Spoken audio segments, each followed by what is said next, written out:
cha 13. Yesu anashushwa msalabani.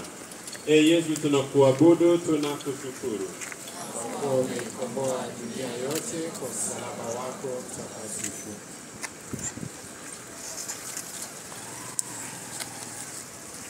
Siku inayotangulia sikukuu ya Pasaka, alikuja Yosefu wa Arimathea, mtu mheshimiwa wa halmashauri